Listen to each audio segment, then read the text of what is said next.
Amigas y amigos de Metalópolis, ¿cómo están? Qué gusto me da el poder darles la bienvenida a una plática muy especial que tenemos para todos ustedes. Pues en esta ocasión tenemos en casa a la banda Edge of Paradise. Nos visitan desde Los Ángeles una banda creada en 2011, quienes en marzo de 2025 estrenaron su sexto disco llamado Prophecy, el cual está siendo una revelación a nivel internacional. Así que sin más, presento con mucha alegría a Margarita, la vocalista y pianista de Edge of Paradise, y a Jamie, un hermano latino que está en las baterías de la banda. Bienvenidos, welcome to Metalopolis, guys. How are you? Bien. Estamos bien, muchas gracias por tenernos en la entrevista, muchas gracias a nuestros amigos allá y sí, vamos a responder las preguntas. Perfecto. Yeah, so guys, for the people that doesn't know yet the sound of Edge of Paradise, how could you describe for them the sound of your music? Uh, Barbie metal. No, I'm kidding. Oh, It's cinematic rock, I would say. A lot of the songs are very different from each other. It spans from more melodic to more heavy to more electronic to more industrial. So I think there's a little bit for everybody, but overall, I think it's cinematic rock. Yeah. Jamie, bueno, una noticia, Jamie, hermano latino, vamos a tener una entrevista bilingüe para hablar de esta, hacer un pequeño experimento aquí en Metalópolis. Así que, Jamie, para ti, ¿cómo es el sonido de Edge of Paradise? Ah, desde que ingresé a la banda, yo siempre tuve muy claro el concepto de que la banda tiene un sonido como más rockero, más que metal sinfónico, si me entiendes. Es como un sonido que es grande, es como Margarita dice, como más cinematic. Si tú vas como a ver una película, el sonido tiene que ser como bien bombastic, por decirlo así. ¿Mm? Entonces, desde que comenzamos a grabar The Unknown hasta el último álbum, para mí el sonido siempre ha sido como industrial, ¿sí me entiendes? Ujú. Como una Sí. batería bien powerful y obviamente por nuestro guitarrista Dave, hay solos que son increíbles también, pero el concepto siempre ha sido como mantener un sonido como grande, como powerful. Yeah. Yeah, actually, I read a note on the internet where they describe you as music from another planet, and I like that definition. I think that is actually a really good definition for the music of Edge of Paradise. And Yes. now I have some questions directed towards each of you in order to know your voice and opinions. So, ladies first, Margarita, Edge of Paradise started in 2011 and you have been with the band since the beginning. What challenge did you face in those early years of your career when you were trying to make Edge of Paradise a name on the rock metal international scene? Yes, I think really the band as it is now started probably around 2017 because in 2011 that's when I met Dave and we wanted to start a band, but it took us years to figure out how to write together, just the sound, we wanted to achieve because we come from such different backgrounds. He's a heavy metal guy and I'm completely different world. I was in theater. I played piano my whole life, was never really a singer. So it took us those years to really evolve and see how we can create a sound. And in 2017, we started working on Alive, our EP, which started having more of an industrial sound. I started playing around on the keys more. And 2019 is when we released Universe, which is our album that really kind of defined our sound as it is today. And then from then on, it started to evolve more. But the concept really started in 2017, 2018, which led to Universe and, to the rest of the records. And really, when Jamie joined, it also really morphed into what it is because he brings a really cool energy to the band. He's very creative on the drums, which adds a lot of, that to that energy that we have now. But yeah, I mean, we faced quite a few challenges in the way when you're trying to launch something new because we didn't really fit into any mold specifically when we started. We weren't really heavy enough or we weren't really just rock, we were our own thing. So they couldn't place us. Yeah. So we really had to, you know, build from zero. And we toured a lot on our own until, you know, we were able to get booking and management, label. So we faced quite a few challenges along the way. We paid our dues for sure. And you know, even now everything is always a challenge, but that's what makes it exciting too. It makes it very, when you have your milestones, it's fulfilling, you know. And I think it keeps pushing us and it keeps fueling the music. So yeah. Yeah, part of the magic of the music world. Just start something from zero and growing up is like a fantastic adventure. And Jamie, para ti, ¿cuál dirías como un integrante que ingresó a Hecho Paradise cuando ya era una banda conformada? ¿Cuál dirías que es el elemento más poderoso en el sonido de Hecho Paradise? El que te cautivó en su momento y actualmente. Diría que los riffs de las guitarras fue lo primero que escuché, y la claridad de cuando yo escuché Edge Paradise, cuando yo entré, ellos tenían solo Universe, el álbum. Cuando yo comencé a escuchar las canciones, de una como que me cautivó el sonido que tenían, porque era, pues como te decía, como unas baterías muy punchy, pero sin nada como como overplay en los aspectos de la composición. Entonces, me gustó mucho como el rhythm guitar se unía a esa batería que se escucha muy poderosa. Y eso me cautivó. Y eso como cuando Margarita comienza con los vocals, como que todo fluye muy bien. Entonces, a mí me encantó Ash Paradise cuando lo escuché por primera vez, cuando estaba buscando baterista. Yeah. Este proyecto sería ideal para mí. Entonces, fue como good luck y para mí haber entrado pues en Sí, ese sí, momento. justo la voz de Margarita es algo muy poderoso. Sí, Your voice, Margarita, is so powerful. Y pienso que sí es algo que atrae a la gente en ese primer momento de Hecho Paradise. Ya luego vas descubriendo las capas que tiene la música y te vas enterando de más elementos que están ocultos por ahí, ¿no? exacto, sí, sí, sí. And Margarita, currently you are promoting your latest record, Prophecy, a record that I like a lot, that I think that make a huge change in Edge of Paradise for a good. I saw much more Edge of Paradise on the internet, on YouTube, on social medias. What represents for you as a band and as a singer this new record on Edge of Paradise? Yeah, it was well, it was also our first record on Napalm, which we were very happy to join. But I think overall, I'm very happy how our sound evolved. You know, with Prophecy, I think it even got more powerful in a way where now we added more layers. We have the 8-string guitar that Doug added.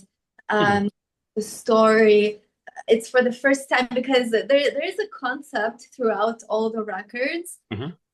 And I've always kind of painted the picture and presented these scenarios, you know, the kind of evolution of artificial intelligence. And it's interesting to see how the world, it's now so prevalent, and it's kind of mirroring what's happening in our society. But, you know, with Prophecy, it's kind of the first time where I take a stance on my views. I really advocate for humanity, for human spirit, but there's a lot more tension in the songs and the music. I feel like it's even more emotional and charged. It's kind of built on the previous records. So overall, musically and lyrically and just energetically, I think it's a really much more bigger record for us. Yeah, and actually there is a lot of official videos coming out of Prophecy.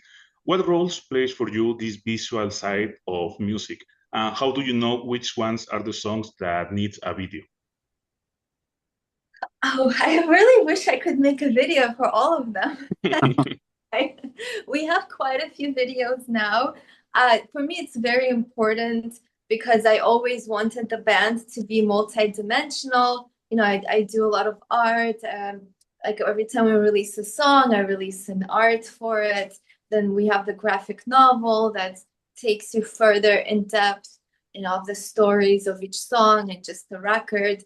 So it's just as important as the music because I want people to be immersed in our world.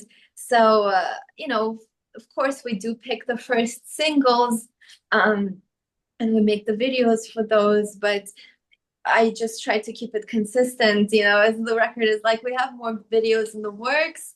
And now we have a cover song that we're releasing soon. But everything, and even the cover song, it's the version of Requiem for a Dream.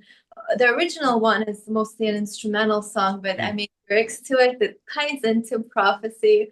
So I always want everything to tell a story together and just further the message and experience, you know, for the people. Yeah. Yeah, the prophecy video is really good. I like it a lot. The costumes and all the stuff that are presented in the screens is like an explosion of music.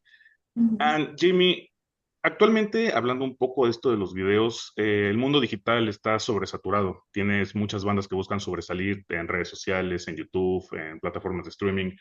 ¿Cuáles dirías que son algunas estrategias correctas para hacerlo y no quedar como una banda más? Porque al final ustedes están sobresaliendo en un mundo que está atascado de proyectos en todos lados, ¿no? Esa es una pregunta muy, muy complicada porque en realidad tú nunca sabes qué vas a lanzar y que se va a parecer a algo que otra banda de pronto ya lo hizo y tú no sabes. En general es la creatividad y la originalidad que Margarita le da a los videos, porque ella es como la parte conceptual de todas como las gráficas y eso. Entonces nosotros yo creo que tratamos de hacerlo más como siguiendo, ella dijo que tiene una novela, entonces los videos siguen como la historia de la novela. Y en general, sí, yo supongo que la creatividad que le pongamos como al dirigirla, también como mostrar como la personalidad de los integrantes, porque a mí me parece importante que cada integrante tenga su personalidad en su instrumento detrás, que no sea como otra persona más en una banda, si me entiendes, que cada Sí, uno claro. como salte. Entonces eso cautiva, eso le gusta ver a la gente y también que la banda como tal, que seamos amigos, sí, si me entiendes, que seamos Sí. como que se note la química en los videos, tanto en los videos como en los escenarios, cuando tocamos, cuando vamos de gira. Que se note que no estamos ahí solo como, no sé, Sí, por por una paga, ¿no? sí, exacto. Que estamos ahí porque nos gusta hacer lo que hacemos y queremos ver el resultado y queremos como transmitir eso a la gente que ve los videos. Sí, pues ahorita sí, o sea, tú ves cosas en TikTok todo el tiempo que se pueden parecer pero si tú ves como los videos, todos nuestros videos, tratamos de que todo sea muy original y muy, pues, con un aspecto creativo, que más que todo Margarita es como la que pone ese... Sí, la semillita de la idea. Yeah, so Margarita, could you show us the cover of your book, Edge of Paradise, hologram? Enslaved to forever. That's perfect. So, Margarita, actually talking about even books and novels and music, in this modern digital age, I think musicians and artists should have more knowledge about managing a band, a career. What would you say are some important tools or skills that musicians must have nowadays? The more the better. I learned that a lot. Well, a lot of the skills I have now, I learned along the way because I had to. I had to learn how to, you know, build websites, edit the videos. Yeah, I mean, I always loved to paint, but I started developing that more with the band. You know, make props, make music videos, all of that. Be your own advocate. How to promote, how to you know, create a web store, how to handle all the shipping. I mean, you could outsource all of that, which we did at the beginning, but it's so expensive. And also, you know, unless you are in the band, people don't care as much. Like they wouldn't put as much heart and soul, of course, as you would into your own project. So I feel like I wanted to learn and, kind of do that myself, just because this is so, it's very important to me. So I want to make sure I do the best I can. But I feel like the more skills you have, especially these days, it's very accessible to learn. You can Google or YouTube anything you want and really learn it if you put the time and effort into it. So yeah, video editing, just as much creative input as you can, all the skills to do with that. Also, learning how to, manage your website, build your website, manage your web store, just things like that are very important. Yeah, it's a really good point. The most, the better. If you don't like, I think that you should know the list at least of one kind of topic like management or social media, or you say websites and that kind of stuff. And Jamie, una pregunta, aprovechando que eres el baterista. Recientemente ustedes han tenido el tour con Delane y con Sandria. ¿Cómo se preparan en especial un baterista para tours largos que la demanda física, imagino, es exigente, sobre todo para ti que estás dándole al tamborazo todo el tiempo?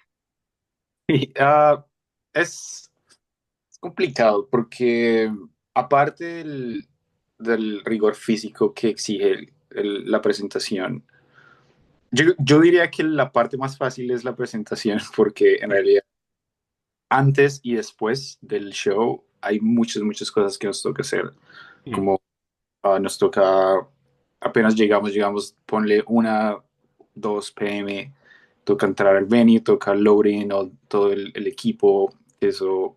Nosotros tenemos como ingeniero de sonido y es una persona que nos ayuda y la persona que hace el merch, que es súper importante. Entonces, en general, no me da mucho tiempo como para prepararme, como para decir, ok, tengo 1 hora para calentar y eso, sino que ya cuando uno menos se lo imagina, ya es como hora, entonces como, pucha, me toca listar, tengo que ponerme la ropa. Y sí, pues me toca obviamente hacer como los calentamientos para las muñecas y los brazos.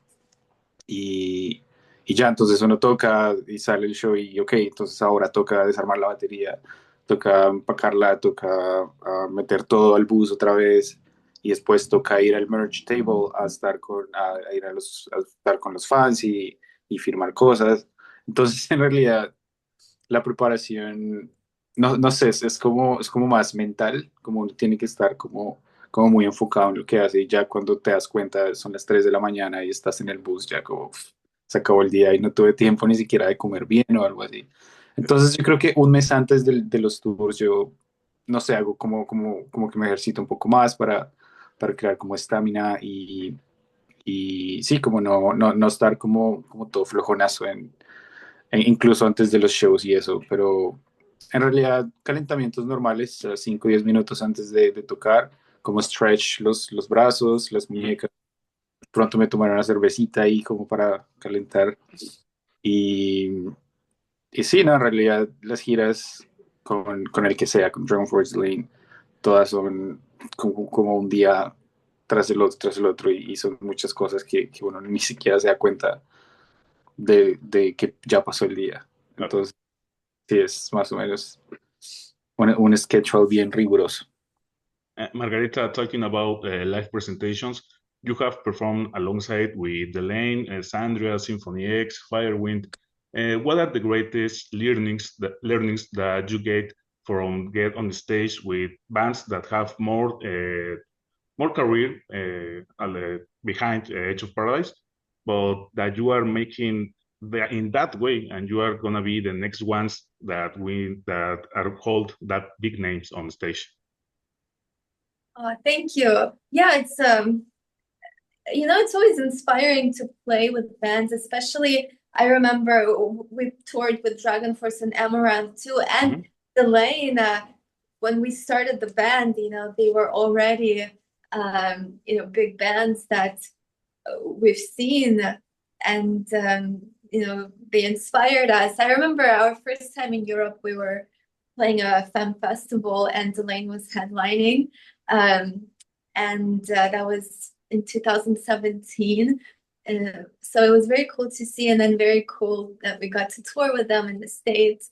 So it's just it's great because those bands, they are paving the way, and I hope we'll be kind of paving the way for artists, and it's always really cool to inspire others, just like those bands inspire us. And they're all very amazing people, and they do it because they love it. They love the music, and I think that's the most important thing from an artist, is to see the passion behind it, that it's really meaningful for them to express themselves and share that music with the audience.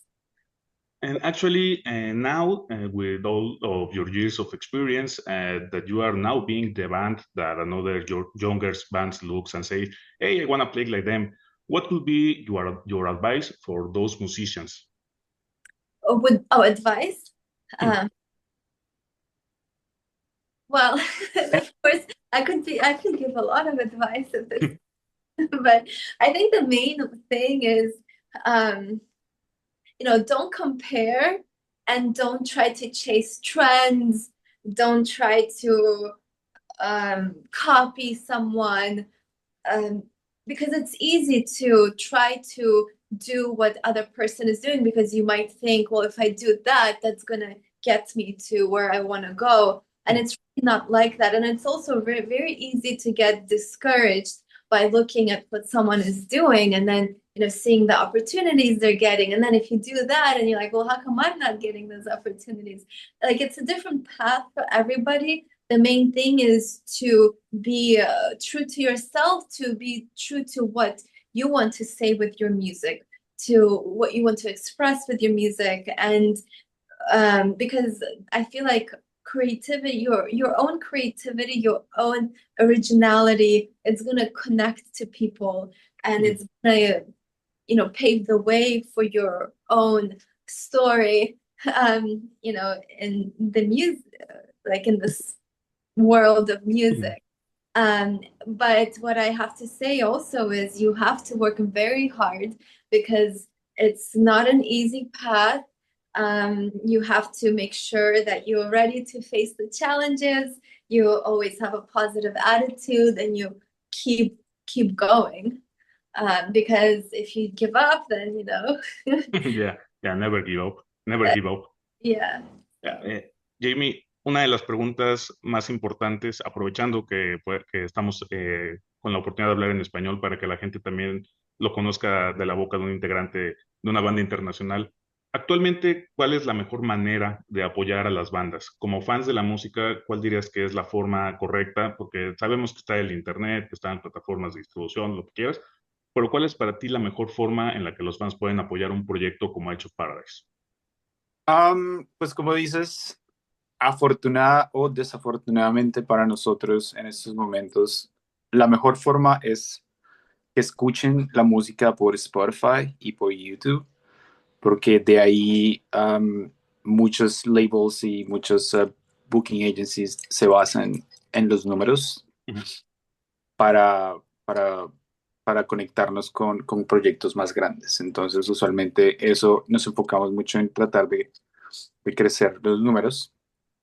A Spotify, pues sí, a muchas personas no les gusta porque en realidad explotan a los artistas y eso, pero cuando se trata de tocar, como de buquear tours en Sudamérica o en Europa, los booking agencies se enfocan mucho en los números de Spotify, YouTube, en las visitas y eso, y dicen, no, pero pues ellos no tienen como views. Entonces, sí, la gente puede escucharnos en Spotify, en Apple, nosotros estamos en todas las plataformas. Entonces, soportar en Instagram también un comment, todos estos tipos como que ayuda a crecer a la banda y sí que podamos como de pronto poder hacer una gira en Sudamérica. Entonces, sí, escuchar y comentar, soportar.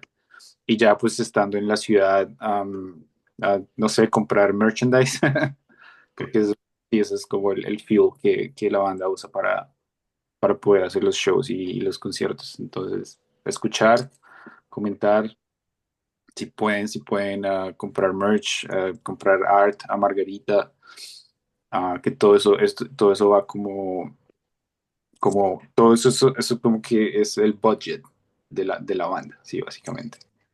Sí, lamentablemente, como comentas, en ocasiones los números que se ven en redes venden más que lo que realmente es la calidad del artista, ¿no? Sí, Entonces sí, tenemos casos la gente, lamentables de ese estilo. sí, igual nosotros también le ponemos todo el amor y el empeño a la música, cuando el álbum tiene que estar, los videos tienen que estar, pero si no hay números, Claro. afortunadamente la banda pues no puede hacer muchas cosas que nos gustaría también.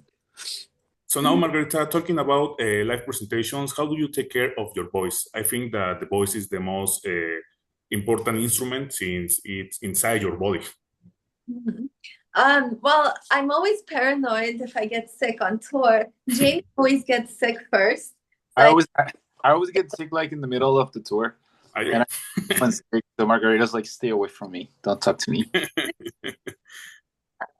but I think you just have to be overall, try to eat healthy, try to get as much sleep as you can. Um, but honestly, it's not easy because on tour everything is very busy. Um, I should do more warm-ups, I should do all of that stuff, but I just do what I can. So for me, just keeping healthy, like I try to go to the gym a lot before the tour. And then I always have like ginger, Mhm. tea, all that stuff, some herbal stuff. The colloidal silver, I don't know if people know about it, but it does help. I feel like if I get a sore throat, that gets rid of it. But I think the main thing is just keeping healthy overall with what you eat, exercise, Mhm. stuff like that. Because when I sing, it's like a full body thing, Yes. So especially for the songs we have, it's like a workout. So being strong overall helps a lot. Yeah. For you guys, what is your favorite part about the live presentations and maybe the not so funny parts of live presentations? Well, I love touring. I think everything is fun, even the crazy parts, like well, your it doesn't challenges. have to carry anything. She just like shows up at the Oh, right. for Yeah, us, it's yeah. yeah, we have to carry all the shit, all the gear. Yeah, right. I have to set everything up, make the merch. I try to paint some Mhm. before the show. Like I make a lot of the merch, so first part of the day takes up me making that. Um, but like for our screens, I make all the videos, so that's really important that people see that visual aspect of our live show. I mean, I love sharing the music with people live. I love meeting people. I'm always at the merch table after the shows because that kind of personal meet and greet is very cool for me. I think it's cool how music brings people together across all borders. There's no barriers. Mhm. Yes. Uh, I love touring. I really like looking at the reaction of the people when we're playing, Mhm. when we're on stage. I like the performance time that we have, because I always look forward to play the songs on the drums. I get really excited and really happy, but I also like the people that never heard us before. Mhm. I see like the reactions on their faces, because a lot of people are like, "Wow, this band is super cool," and that feels really really fun, really good for us. And when they go to the merch table after, they were like, "We never heard about you guys, but we came to see this band, but we saw Mhm. you guys were amazing," and just like earning new followers, new fans. That's a really cool feeling too, like of the touring part, just like getting to get through more fans, more people, to show them your, like, what you do, your music, your art. So that's really really cool. That's a good part of touring. And do you prefer the big presentations, festival styles, or maybe the small ones on some underground bar? I like tours. I mean, I love festivals too, but when you're on a tour, you kind of go into your own little dimension, and you know, you do it for like a month. So I just like that it's a whole, you know, different way of living for a few weeks or months. So I really like that. You kind of get in the groove of things. Festivals are cool, but it's like, you know, you go there and you leave the next day. The thing about festivals is they're really fun.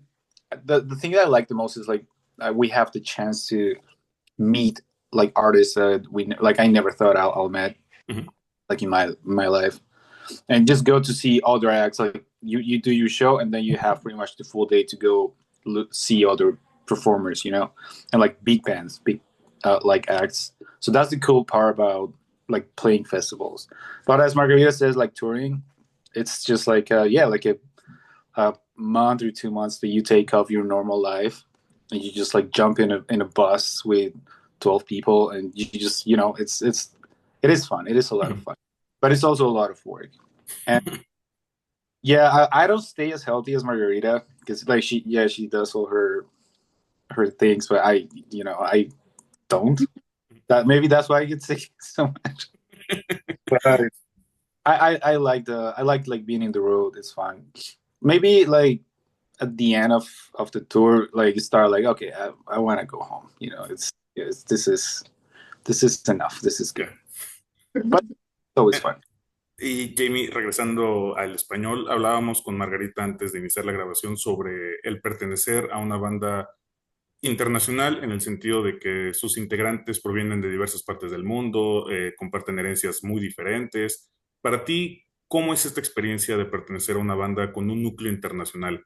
¿Cuáles dirías que son los retos, aprendizajes, quizás las mejores experiencias de convivir con gente con trasfondos tan variados?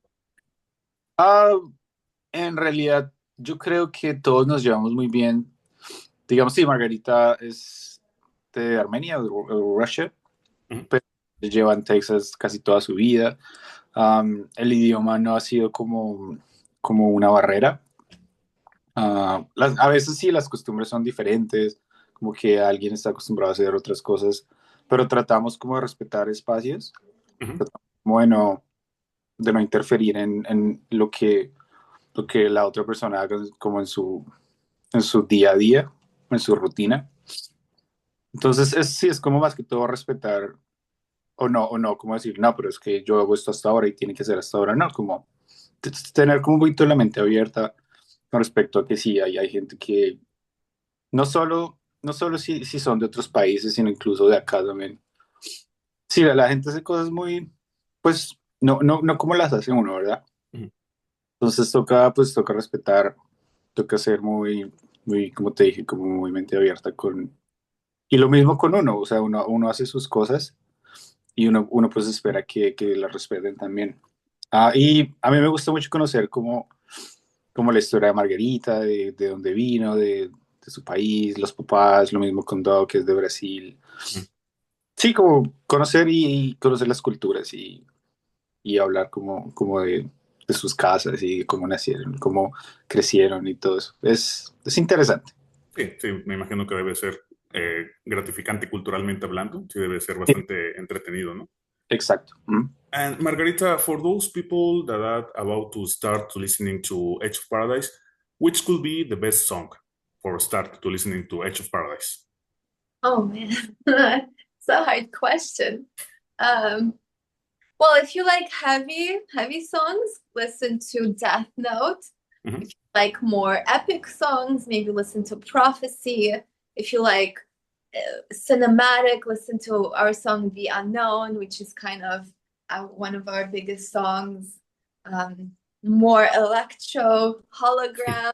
I don't know. It just depends what you like. But yeah, start with Prophecy, our latest record, and then make your way into our discography. Y para ti, Jamie, ¿cuál es la mejor canción para empezar a escuchar a Edge of Paradise? Mm, Pues la canción que tiene como un buen hook, que es como, esto es como bien pegajosito, yo diría que es Hologram y Digital Paradise, que tienen como un vibe muy similar. Y del nuevo álbum, mi canción favorita se llama Assassin ¿Cómo es que se llama? What's the name of the song? I got blank. Mine Assassin. Oh, give it to me, Mind Assassin. Yeah, because it's like two names, so I always forget. Siempre se me olvida. Es Mine Assassin, me encanta. Y tocarla en vivo también es espectacular. Yo comenzaría por esa canción. El video también es uno de mis favoritos. Y Perfecto. como ella, como ir explorando más al gusto de las personas. Digamos, Prophecy tiene como más como un feel más heavy, con Death Note, o como más melódico, varios como The Unknown. The Unknown tiene muchas canciones melódicas, como más épicas, pero sí, yo diría Hologram y Digital Paradise. Pues sí, es lo bueno de Edge of Paradise, que tienen una amplia gama de sonidos. No es como que todas las Sí, canciones suenen exactamente a lo mismo, ¿no? Cada una tiene su sentir más épico, más melódico, más agresivo, más... Inclusive diría hasta algo de power guión un poco progresivo por ahí. Entonces me parece que sí vale la pena y a veces por echarse... los guitarristas les gusta meter ahí su power. Yeah. So, guys, the final question. This is one of my favorite questions that I always like to ask to our international guest. Do you have any favorite Mexican food? Mhm. Oh yeah, all of it. Tacos. ¿De tacos? ¿De carne asada tacos? Asada tacos. Oh, shrimp tacos. Shrimp tacos. Yeah, this I is like like... tostada salad. You know, when you put salad in a tostada. Mhm. I yeah. love Uh, a lot of Mexican food. as you guys have the best food, it's hard to think of just one. We usually go to a place called Salsa and Beer, which is Mexican, and we get like the wet burrito, De burrito, ya. como un burrito mojado. Mhm. Salsa verde es muy rico. Pero en general, sí, lo que me venden de México me lo como. Todo, todo es muy rico. Perfecto. So, guys, thank you so much for this little interview. It was a wonderful opportunity to talk with you. Please share with us your social media and where can we find the news and the music of Edge of Paradise and what is coming for you on these remains months of 2025 and in 2026. Yes, so you can find us across all social media platforms. Just search Edge of Paradise. Spotify, same thing, Edge of Paradise. Our website is edgeofparadiseband.com. We have a remake of Requiem for a Dream coming out in September. Then we'll have a music video to follow that. We have some tour news that we'll be announcing soon for maybe November and definitely for 2026. So yeah, just stay posted. We are working on coming to Mexico and South America. So yeah, just stay tuned. We're really looking forward to bringing the band to our neighbors and to, South America as well. To my Colombia. Claro, el hermano latino no puede faltar. Also, thank you very much, guys. It was a wonderful opportunity and hope to see you in Mexico really soon, playing some of the new songs of Prophecy. And I will remain really curious about that cover of Requiem for a Dream. It was on my mind right now. So, thank you very much. Take care. Y muchas gracias, Jamie, por estas preguntas también en español. See you next. And thank you. Thank you. Un abrazo a todos los mexicanos. Thank you. Gracias.